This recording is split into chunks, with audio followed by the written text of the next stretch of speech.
Hi, my name is Sergio Marchese. I am a senior member of technical staff with SmartDV based in Europe. And today for this semester webinar, I'm going to talk about USB4, a bit about its promises for end users and also challenges for hardware developers. If you want to know more about me, you can check out the semester website. It's a short bio of myself. And you will also find an overview of the presentation on the semester website. So let's look at the agenda. We will start with a brief introduction of SmartDV. Then I will have a brief introduction on USB. We will then dig a bit more on USB4 and also look at some hardware implementation challenges from a high-level perspective. And finally, a couple of slides on the SmartDV USB IP portfolio and some conclusion. So let's start with a few slides on SmartDV. SmartDV has the industry largest portfolio of IP for design and verification. In the design side, we have over 300 design IP that cover a lot of different protocols and industry standards. For verification on IP, we cover simulation, emulation, formal verification, also post-serial validation, and we have a large portfolio of memory models as well. Overall, over 800 IP products. With these products, we cover virtually any market, from mobile 5G, networking, and SoC, storage and video, memory, aerospace and defense, and also all the various stages of the hardware development flow, from design to post-silicon validation. We are a global organization present in many locations around the world. We aim to be close to you and support you 24/7. We pride ourselves for providing really high quality support for our customers.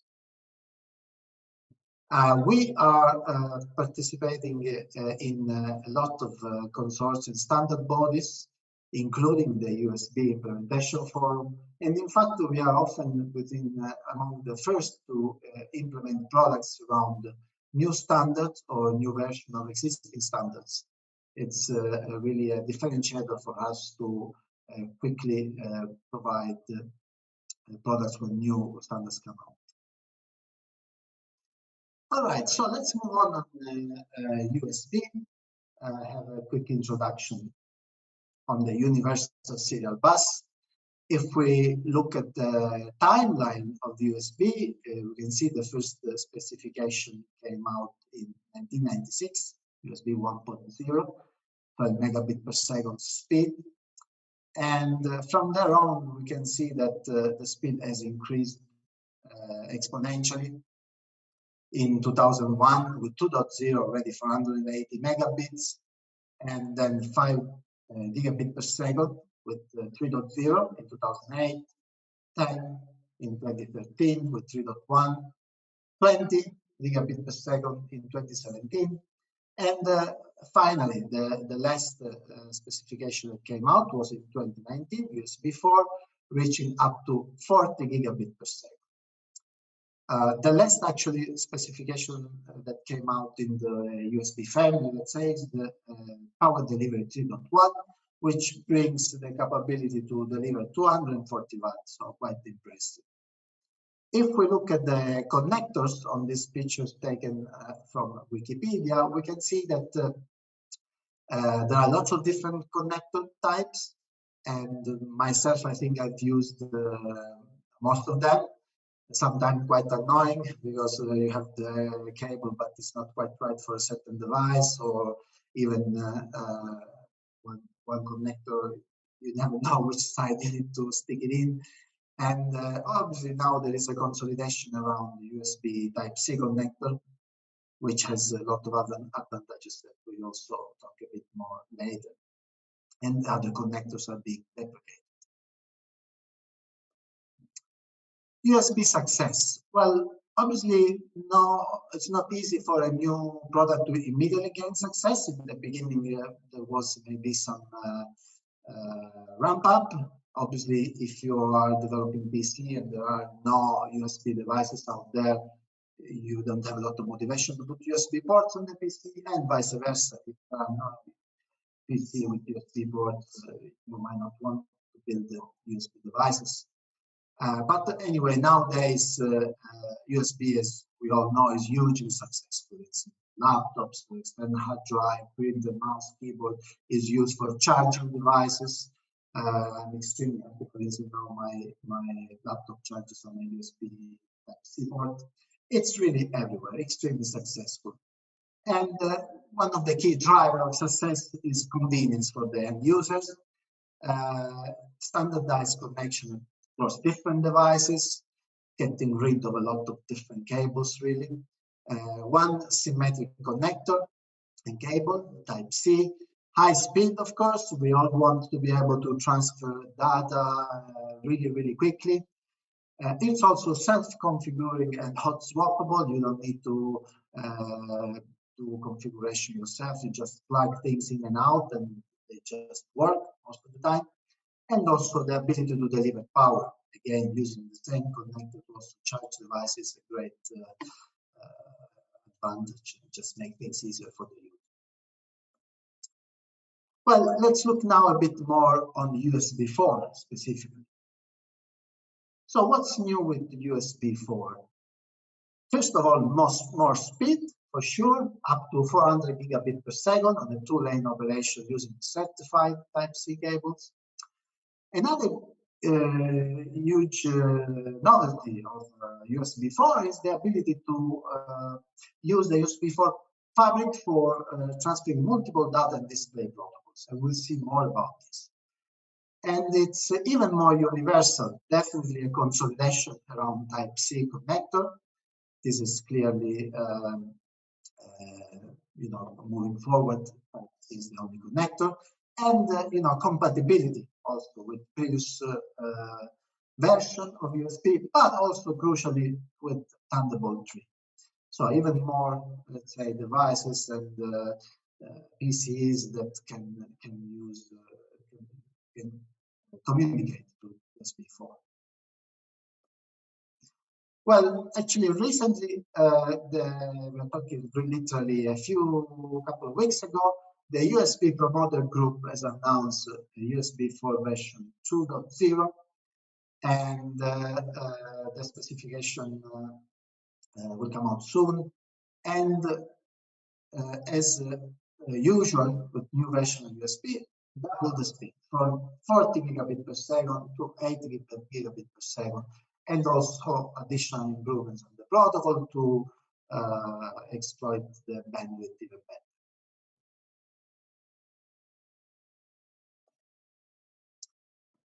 USB4, even more convenience.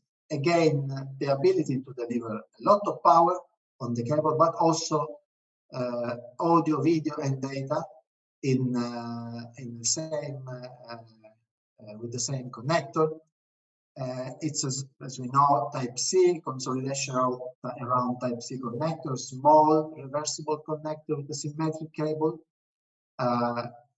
A form factor that allows the use from all sorts of devices, from mobile phones to workstation. Again, I'm actually finding it great that I can, for example, charge my laptop and my mobile with the same cable. And really transmission, from low power application to 8K uncompressed, so huge range of applications.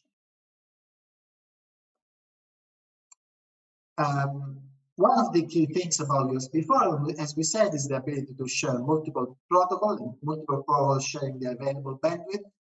And we have what are called tunneled protocols around through the USB4 fabric, and in particular USB3 DisplayPort and PCI Express. So if we look at this picture, we see that we have different let's say sources of information, and through a chain of routers they can reach different destinations. And that the bandwidth is shared through the different protocols. So this is one of the huge novelty of USB4. So in a USB4 system, the router is definitely a key element of the system.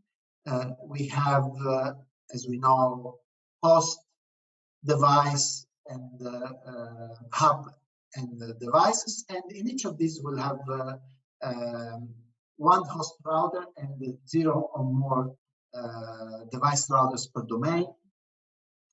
And each router may contain up to 64 adapters.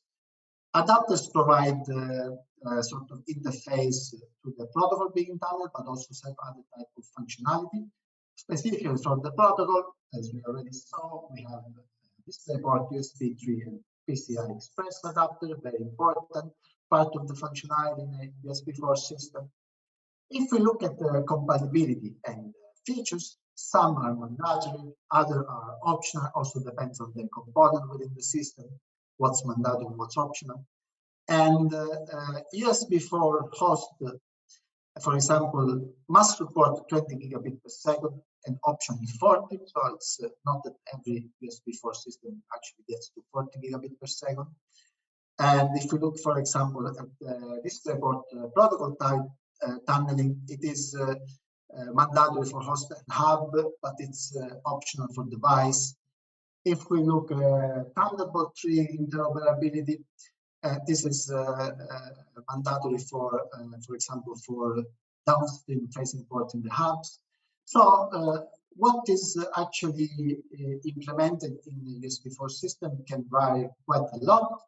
This is good. It gives flexibility to the developers to target their system, of course. On the other hand, we must admit for the user, it's a little bit more confusing because obviously if you buy a USB4 device, you may have to look a bit more in detail to see exactly what's not. So let's look at a few high-level hardware implementation challenges for USB4. Well, USB4 is a new concept. So it's actually a radically new concept compared to USB3, I would say. And USB host device expertise and code base is not enough. If you want to build a complete USB4 system, now you require, for example, PCI Express adapter, you require DisplayPort adapter. So really there is a need for PCI Express and DisplayPort expertise and potentially also code base that is which is a piece of their own, let's say. If it's not available in your organization, that can be quite a huge ramp up. Also, obviously, you're going to have the compatibility with, for example, with 3.x specification. And in that case, you may want to reuse existing cores. I mean, it would not, you can build everything from scratch, but obviously that's a lot more effort. It's much better to start from a solid baseline. If we look at pre-silicon verification, and on the right here, I show sort of a very high-level scheme of a verification IP for USB4. USB4 verification IP licenses in general are, these are complex products that are, fairly expensive. It's not like a 5K license, so to speak, or a 2K license, $1,000, I mean, and more expensive than that. And obviously, because this is a complex system, you're going to have to run big regression, lots of simulation in parallel, so you're going to need lots of licenses in parallel to run all this tests in parallel. And really, because of the really high complexity of the system, I would say that an independent, third-party independent verification is really recommended, just to make sure that the quality of your course is sufficiently high, not to have issues then on tape out, after tape out. Post-silicon validation is another challenge. There are really a lot of proper FPGA validation platforms available there for USB4. You are likely going to need a protocol analyzer for USB4. And again, these are expensive lab equipment. Customization can be another challenge, whether you are integrating third-party IPs or you are looking at reusing existing cores. You probably will have to customize some interface around these blocks. Also consider that adapters interfaces are not strictly specified in the specification. Each project is likely to have different needs. So there's going to be effort not only in customizing whether it's your existing course or if your third-party IP provider doesn't customize the core, then obviously that's a problem. And then obviously there's also the problem of verifying these changes. And effort, finally, these are complex projects, and it's not strange, let's say, that it takes large teams, large engineering teams, even multiple years to develop hardware. So yeah, quite a few challenges for hardware developers. So a quick run through about SmartDV USB IP portfolio. We have a comprehensive USB design IP portfolio covering all the families from 1.x up to 4, all type of components, host device, hub, on the go, power delivery, type C. We provide high quality IP also with best-in-class PPA results, our performance area. These IP are not only highly configurable, as you would expect for an IP, but also we provide customization, and we have a very effective flow to provide customization and enable you to have an IP that on time that really fits your specific project needs. We have established partnership with specialist fee vendors. Our designs are tested on FPGA. Many of them are silicon proven on multiple foundry and design nodes with a huge customer base, and also USB the forum certification, which is also important for many of our customers. In terms of verification, we also have a verification solution with the verification IPs and also synthesized word transactor specifically for the power delivery design to accelerate simulation on emulation of FPGA platforms. For USB4 specifically, we also have a comprehensive USB IP portfolio covering routers, adapters, retimers.